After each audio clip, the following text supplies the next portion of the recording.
샬롬 성도 여러분 반갑습니다. 오늘 하나님께서 우리에게 주시는 말씀은 출애굽기 4장 10절 말씀입니다. 모세가 여호와께 고하되 주여 나는 본래 말에 능치 못한 자라 주께서 주의 종에게 명하신 후에도 그러하니 나는 입이 뻣뻣하고 혀가 둔한 자니이다. 아멘. 하나님은 모세를 불러 바로에게 보내십니다. 바로에게 가서 이스라엘 백성을 풀어달라고 말하라고 하시는 거죠. 그렇지만 아무리 상식적으로 생각해도 이건 말이 되지 않습니다. 거대한 노다지와 같은 히브리 노예들을 말 한마디로 풀어달라고 한다는 것은 죽으라는 이야기와 같습니다. 풀어달라고 해서 풀어지는 그런 일이 아닌 것입니다. 당연히 모세는 할 수 없다고 했습니다. 안 되는 일이기 때문입니다. 그럼에도 불구하고 하나님은 모세를 끝까지 설득하십니다. 기적과 표적을 보여주시고 하나님께서 모세와 함께하고 있다는 사실을 알리십니다. 지금 일어나고 있는 일이 그저 환상이나 순간적인 어떤 일이 아니라 전능하신 하나님으로부터의 일이라는 것을 가르쳐 주십니다. 그럼에도 불구하고 모세는 끝까지 버티고 있습니다. 안 됩니다. 저는 갈 수 없습니다. 또 다른 핑계를 대죠. 오늘 말씀에 나오는 10절 말씀처럼 하나님 저는 바로 앞에 갈 수 없습니다. 저는 말을 못합니다. 말을 더듬고 중요한 순간에는 벙어리가 됩니다. 과거 궁에서 나오면서 있었던 트라우마도 있고 이런저런 핑계를 댑니다. 그럴 때 하나님께서 어떻게 하실까요? 말 못하는 모세의 말더듬 혹은 어느 장애를 해결하시는 것이 아니라 대신에 다른 방법으로 모세를 보내십니다.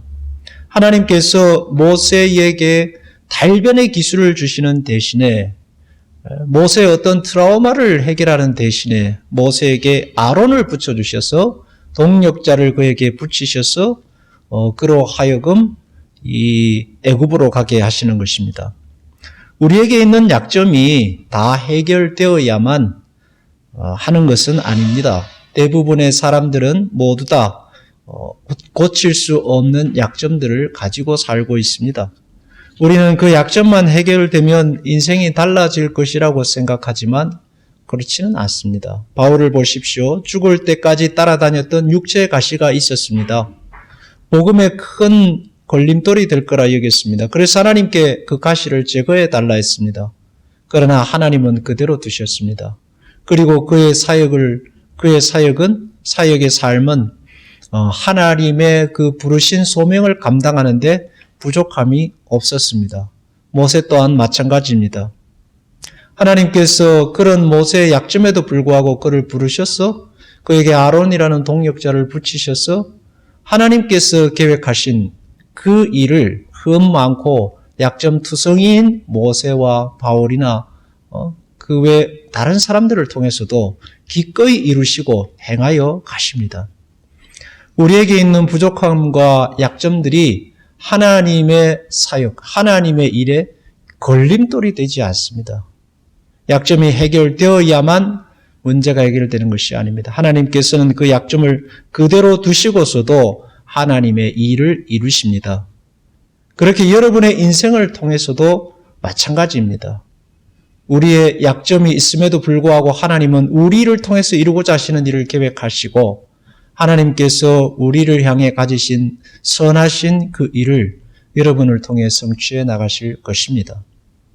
그 약속을 바라보는 분들이 되시기 바랍니다. 우리가 신앙 안에 있다는 그 유익이 하나님의 일은 우리의 약점을 극복하시고 우리의 약점에도 불구하고 하나님의 계획을 이루시는 데에 있을 것입니다.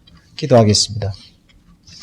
하나님, 모세의 약점에도 불구하고 그를 통해 하나님의 나라를 이루시고 바울의 그 가십에도 불구하고 그를 통해 모자람이 없이 하나님의 일을 이루셨습니다.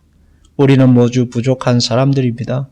그럼에도 불구하고 하나님께서는 모자람이 없이 우리를 통해 하나님의 나라를 이루시고 하나님의 은혜를 부으시는 줄로 믿습니다.